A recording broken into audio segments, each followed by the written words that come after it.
आइए आइए, मात्र 100 रुपए के बदले पेट भर के पुलाव खाइए। अनलिमिटेड पुलाव, जितना मर्जी उतना खाइए। आइए आइए। एक आदमी फुटपाथ पर पुलाव और पनीर का कॉम्बो बेच रहा था। 100 रुपए में अनलिमिटेड पुलाव बेच रहा था, लेकिन फिर भी प्रॉफिट कमा रहा था। एक इंसान कितना ही पुलाव खा सकता है? अनलिमिटेड के लालच में लोग खाने तो आ जाते हैं, लेकिन ज्यादा खा नहीं पाते। लेकिन तभी वहाँ शीतल, पूनम और पायल आई। दीदी, 100 रुपए में अनलिमिटेड पुलाव खाओगी क्या? हाँ हाँ, क्यों नहीं। ए ठेले वाले, 100 रुपए में अनलिमिटेड खाना मिलेगा ना? हाँ जी, जरूर मिलेगा। अभी भी सोच लो, बाद में रोने मत बैठ जाना। अरे मैडम, आप लोग खाना शुरू तो कीजिए, 3 प्लेट लगा देता हूँ। ठेले वाले ने 3 प्लेट पुलाव पनीर का कॉम्बो लगा दिया। 1 मिनट के अंदर तीनों ने खत्म कर दिया। वाह, टेस्ट बढ़िया है, और दो। हाँ हाँ, लीजिए ना। ठेले वाले ने पुलाव पनीर दिया। तीनों ने फिर से तुरंत खत्म कर दिया। और दो। वो आदमी देता गया और ये तीनों खाती गईं। अरे यार, ये तीनों तो खा खा कर सारा खाना खत्म कर देंगी। कितनी भुक्कड़ हैं ये तीनों। और तीनों ने सच में सारा पुलाव और पनीर खत्म कर दिया। ऑफर बंद, आज से अनलिमिटेड खाना नहीं मिलेगा। ऑफर खत्म। हे भगवान, भारी नुकसान हो गया। शीतल, पूनम और पायल वहाँ से हंसते हुए चली गई और घर पहुंचकर चिल्लाते हुए बोली, माँ जी, खाना लगा दीजिए, बहुत भूख लगी है। शीतल, पूनम और पायल तीनों भुक्खड़ बहुओं के नाम से पूरे इलाके में फेमस थी। ये पेट है या कुआं, खाना घुसता ही जा रहा है। पेट ही है माँ जी, हम थोड़ा ज्यादा खाते हैं बस। थोड़ा ज्यादा? इसे थोड़ा ज्यादा नहीं बोलते हैं बहू। क्या माँ जी, अभी से घबरा गई हैं क्या? खिला नहीं सकते तो हमें बहू बनाकर घर क्यों लेकर आए? हाँ हाँ, जवाब दो। सुनो जी, हमें खाना नहीं खिला सकते तो अभी बता दो, हम अपने अपने मायके चली जाती हैं। शीतल के पति रमेश ने कहा। नहीं नहीं, लोग क्या कहेंगे? खाना क्यों नहीं खिला सकेंगे? तुम तीनों यहीं रहोगी हमारे साथ। लेकिन उस दिन के बाद से तीनों को खाना खिलाते खिलाते बिमला के तीनों बेटों की हालत खराब हो गई। बिमला मन ही मन तीनों को कोसती रही। अच्छी खासी जिंदगी कट रही थी, फालतू में इन तीनों को घर ले आई। अब लगता है भिखारी बनकर रास्तों पर भीख मांगना पड़ेगा। वो अपनी तीनों बहुओं से बहुत परेशान थी। लेकिन बिमला की परेशानी का कारण सिर्फ उसकी तीनों बहुएं नहीं थी। बिमला की बहन सरला पास में ही रहती थी। सरला बिमला से अमीर थी। वो हर शाम को बिमला के घर चली आती थी और कहती थी, बिमला, सोच रही हूँ वो 2 बीघा जमीन खरीद ही लूं। क्या बोलती है? हाँ हाँ, खरीद ले। असल में पैसा इतना हो गया है कि समझ ही नहीं आ रहा कहाँ खर्च करूं। जा बिमला, मेरे लिए चाय बना कर ला। बिमला चाय बना कर लाती है। घर में दूध कम है क्या? मैं थोड़ा ज्यादा दूध वाली चाय पीती हूँ, गरीबी की आदत नहीं है ना। बिमला सबसे ज्यादा परेशान तो अपनी बहन से थी। सुबह से लेकर शाम तक तीनों भुक्खड़ बहुओं के लिए खाना बनाओ और शाम को अपनी बहन से ताने सुनो। क्या जिंदगी है मेरी। ये सब छोड़ छाड़ कर मैं चली जाऊंगी, बहुत दूर चली जाऊंगी। बिमला हमेशा गुस्से में रहती थी, इसीलिए अपनी बहुओं से भी उसकी दोस्ती नहीं हो पा रही थी। बिमला बहुत अकेली पड़ गई थी। उसे अकेले ही सारा काम करना पड़ता था। उधर तीनों बहुएं एक साथ गप्पे लड़ाती थी। बिमला को ये देखकर जलन तो होती थी, लेकिन बेचारी बिमला कर ही क्या सकती थी। इसी तरह उसका दिन बीत रहा था। एक दिन सरला ने उसे एक पार्टी में बुलाया। बिमला, मेरे घर पर एक पार्टी है, मेरी सारी सहेलियां आ रही हैं, तू भी आ जाना। नूडल्स रहेगा, थोड़ा खा लेना। ठीक है सरला, मैं आ जाऊंगी। बिमला ने सोचा कि सरला की सहेलियों से उसकी थोड़ी मुलाकात हो जाएगी तो उसे अच्छा लगेगा। लेकिन सरला तो अलग ही मूड में थी। बिमला सरला की पार्टी में गई और देखा सरला की अमीर सहेलियां महंगी साड़ियों में बैठी हैं। सरला, ये तुम्हारी बहन है क्या? हाँ, यही है मेरी गरीब बहन। देख के ही पता चल रहा है। बुरा मत मानना, इसे तो मैंने खाना सर्व करने के लिए बुलाया है। बिमला, चल खाना लगा दे। क्या मैं तेरी नौकरानी हूँ क्या? हाँ, नौकरानी की तरह ही है। वैसे मेरे घर की नौकरानी भी तुझसे अमीर है। बिमला को बहुत बुरा लगा। तभी उसके दिमाग में एक आइडिया आया। तुझे बहुत घमंड है ना अपने अमीर होने का। तुझे लगता है तेरे पास बहुत पैसा है। हाँ, पैसा तो है, इसीलिए घमंड भी है। ठीक है, तो मेरी बहुओं को दावत पर बुला और पेट भरकर नूडल्स खिला। बोल, कर पाएगी? ये तो सरला के लिए छोटी सी बात है। क्यों सरला? सरला को बिमला की भुक्खड़ बहुओं के बारे में पता था, लेकिन अपनी सहेलियों के सामने वो बिमला को मना नहीं कर पाई। ठीक है, मैं तेरी तीनों बहुओं को पेट भरकर नूडल्स खिलाऊंगी। ले आ उन्हें। ठीक है, ले आती हूँ, लेकिन उन्हें पेट भरने तक खिलाना पड़ेगा। हाँ हाँ, पेट भर के नूडल्स खिलाऊंगी, ले आ। बिमला चली गई और तीनों बहुओं को नूडल्स दावत के बारे में कहा। ये सुनकर तीनों बहुएं खुशी के मारे झूमने लगी। चले माँ जी, जल्दी चलिए, बहुत भूख लगी है। कितने दिनों बाद नूडल्स खाने को मिलेगा। बहू, आज तक मैं तुम तीनों को हमेशा कम खाने के लिए कहती थी, लेकिन आज बोल रही हूँ, चाहे जितना खाओ, जब तक पेट ना भरे उस सरला का घमंड तोड़ दो। अरे माँ जी, चिंता मत कीजिए, आपके अपमान का बदला हम लेंगे। हाँ।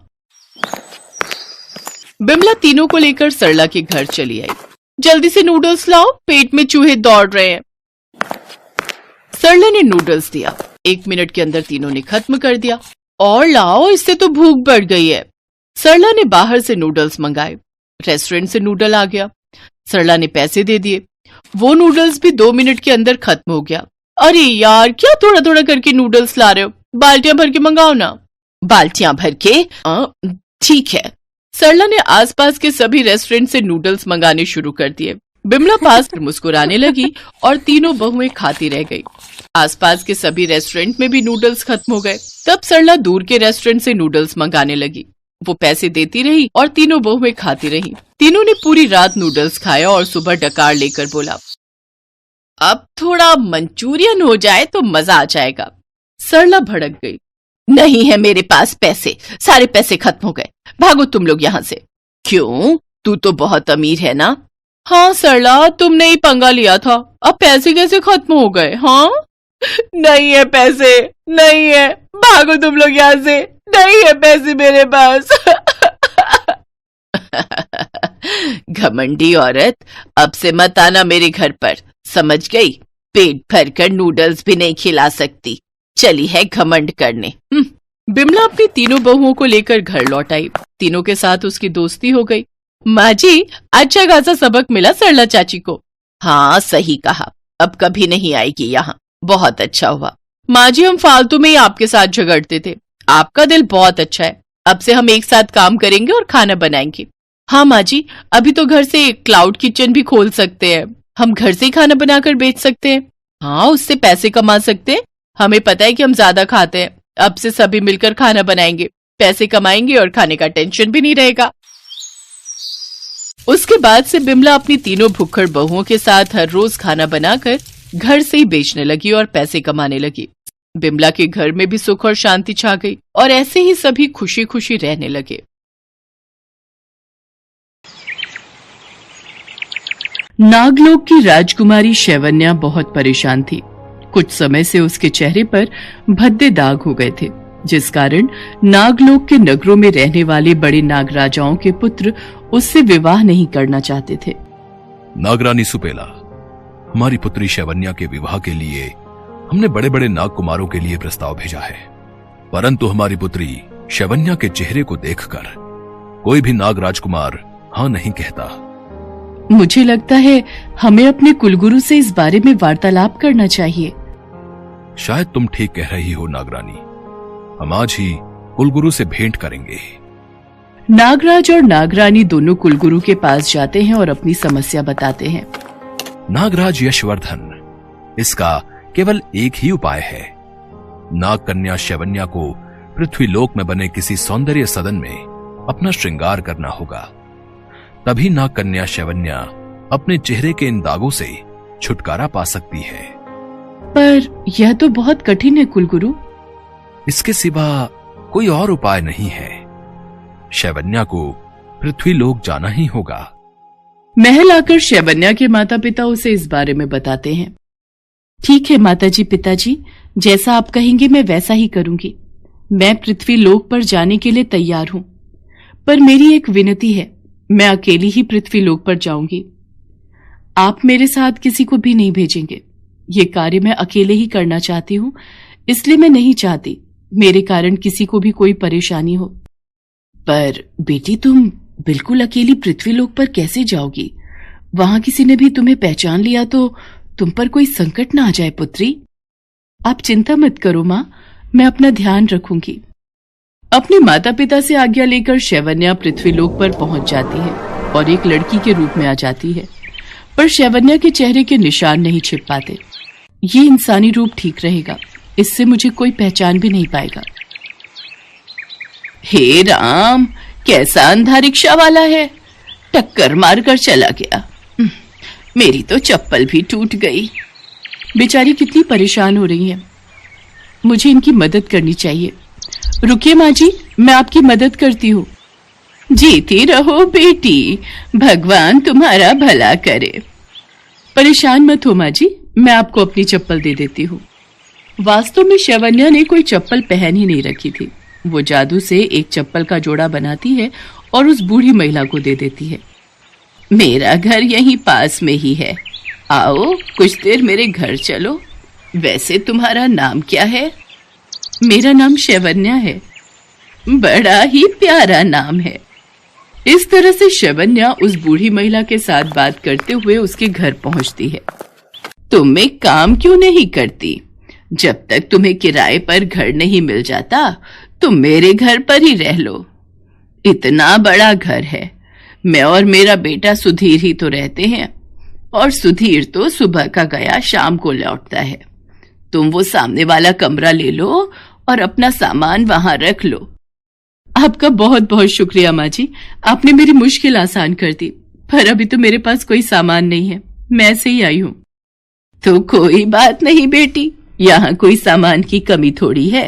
रसोई हो रही और बाकी कमरे में सामान तो है ही, पलंग और अलमारी दोनों ही वहां रखी हैं। और इस तरह शैवन्या बूढ़ी महिला के घर में रहने लगी। माँ से बात किए बहुत दिन हो गए। एक बार जादुई शीशे की सहायता से माँ और पिताजी से बात करती हूँ। शैवन्या जादुई शीशे की सहायता से अपने माता पिता को देखती है।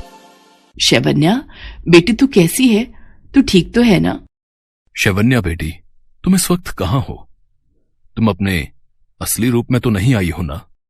माँ पिताजी आप चिंता मत करो, मैं इंसानी रूप में ही अपने सारे कार्य कर रही हूँ। मैं एक साधारण महिला की तरह ही यहाँ रहूंगी, किसी को भी मुझ पर शक नहीं होगा। आप दोनों अपना ख्याल रखना, मैं जल्द ही लौटूंगी। शैवन्या अपने माता पिता से बात करके रसोई में खाना बनाने के लिए जाती है। माँ जी, आज खाना मैं बनाऊं, अगर आपको बुरा न लगे तो? क्यों नहीं बेटी, तुम्हें जो खाना है वो रसोई में बना सकती हो। शैवन्या रसोई में जाकर जादू से सारा खाना तैयार करती है। इतनी देर में सुधीर भी आ जाता है। तुम कौन हो और मेरे घर में क्या कर रही हो? सुधीर बेटा, ये शैवन्या है। आज दोपहर को मैं जब... सुधीर की माँ उसे सारी बात बताती है। माँ, ऐसे किसी पर भरोसा नहीं करते, न जाने कौन है, कहां से आई है, और तुमने तो अपना पूरा घर ही उसे दे दिया। माँ तुम बहुत सीधी हो। सुधीर बेटा, ऐसी बात नहीं है, वो बच्ची बहुत अच्छी है। सुधीर की सारी बातें शैवन्या सुन लेती है और वहां से जाने लगती है। माँ जी, मुझे लगता है मेरा यहाँ रहना ठीक नहीं। सुधीर जी नहीं चाहते कि मैं यहाँ पर रहूं, और आप दोनों के बीच में मेरी वजह से कोई मनमुटाव हो, ये मुझे अच्छा नहीं लगेगा। मैं कहीं और अपने रहने का इंतजाम कर लूंगी। अरे नहीं बेटा, ऐसा ना कहो। सुधीर, तू अपने कमरे में जा, मैं तेरे लिए वहीं खाना लेकर आती हूँ। शैवन्या के आ जाने से उस बूढ़ी महिला को बहुत आराम हो गया था। एक शाम शैवन्या बाजार से आ रही थी, तभी मोहल्ले के कुछ लड़के उसके पीछे पड़ जाते हैं। अरे ये तो वही लड़की है ना जो आजकल सुमन आंटी के घर में रुकी हुई है? हाँ भैया, सुधीर भैया के तो मजे हैं। एक अकेली लड़की उनके घर में रह रही है, और वो भी बिना किसी रिश्ते के। भाई वैसे देखने में तो बिल्कुल सुंदर नहीं है, इसके चेहरे पर कितने गंदे निशान हैं। फिर कैसे पसंद किया? मन तो कर रहा है अभी अपने असली रूप में आकर इन दोनों को डस लूं, पर मैं ऐसा नहीं कर सकती, मेरा सच सामने आ जाएगा। तभी सुधीर भी वहां से निकल रहा था। तुम दोनों की हिम्मत कैसे हुई है? शैवन्या को कुछ कहने की हिम्मत कैसी हुई तुम दोनों की? अभी बताता हूँ। अबे तेरी ये लगती कौन है? ये मेरी होने वाली पत्नी है, और कुछ ही दिनों में हम दोनों की शादी हो रही है, समझे? घर आकर सारी बात अपनी माँ से कहता है। अगर मैंने इस शादी के लिए मना किया तो ये लोग मुझ पर शक करेंगे। मुझे शादी के लिए हाँ कहना ही होगा। मेरे पास ये अच्छा मौका है, इसी बहाने मैं किसी सौंदर्य सदन में तैयार भी हो जाऊंगी, और तैयार होते ही मेरे चेहरे के भद्दे निशान गायब हो जाएंगे। फिर मैं नागलोक वापस लौट जाऊंगी। शैवन्या शादी के लिए हाँ कह देती है और अपने माता पिता को भी इस बारे में खबर देती है। शादी के दिन शैवन्या अपनी सास के साथ ब्यूटी पार्लर पहुंचती है। मेरी होने वाली बहू का ऐसा श्रृंगार करना कि लोग देखते रह जाएं। अब चिंता मत कीजिए, हम इनके चेहरे के सारे दाग धब्बे मिटा देंगे। शैवन्या को ब्यूटी पार्लर वाली लेडी बहुत सुंदर तैयार करती है। दुल्हन के रूप में शैवन्या बहुत सुंदर लग रही थी। तभी ब्यूटी पार्लर वाली की नजर सामने बने शीशे पर जाती है। देखिए आप कितनी सुंदर लग रही हैं। आपके चेहरे के सारे निशान भी मैंने मेकअप से छुपा दिए हैं। शैवन्या शीशे की तरफ देखती है। ओह, ये तो कोई नागिन है। वो देखो सामने शीशे में इस लड़की की जगह एक सांप दिखाई दे रहा है। भागो भागो भागो यहां से। रुक जाइए, मैं ऐसी नहीं हूं जैसा आप मुझे समझ रहे हैं। मेरी बात तो सुनिए। माँ जी, एक नागिन मेरी बहू नहीं हो सकती। तू तो हमें डस लेगी। ऐसा ना कहिए माँ जी, मैं आपको पूरी बात बताती हूँ। तब तक सुधीर भी वहां आ जाता है। शैवन्या सारी सच्चाई बताती है और रोने लगती है। नागराज और नागरानी उनके कुलगुरु के साथ वहां प्रकट होते हैं। पुत्री शैवन्या ने किसी को धोखा नहीं दिया, ये सत्य कह रही है। मैंने ही शैवन्या को धरती लोक पर भेजा था। माँ, पिताजी, मैं सुधीर से प्यार करने लगी हूँ और मुझे माँ जी के साथ ही रहना है। सुधीर को मेरे स्वभाव से प्यार हुआ, उसने मेरे रंग रूप को नहीं देखा। माँ जी भी मुझे बहुत प्यार करती है, नहीं तो कोई किसी पर क्यों विश्वास करेगा। उन्होंने मुझ पर किया, मैं उनकी बहुत इज्जत करती हूँ। पुत्री, तुम्हारी ये करुण बातें सुनकर मेरा भी हृदय पिघल गया है। मैं तुम्हें आशीर्वाद देता हूं। मेरी शक्तियों से तुम आज के बाद एक साधारण स्त्री का ही जीवन व्यतीत करोगी। अब तुम नागिन नहीं हो। कुलगुरु की बातें सुनकर सब बहुत खुश हो जाते हैं। शैवन्या के चेहरे के सारे दाग धब्बे खत्म हो गए थे। सुधीर और शैवन्या की शादी हो जाती है। उस दिन से शैवन्या धरती लोक पर ही सुधीर और अपनी सास के साथ खुशी खुशी रहने लगी।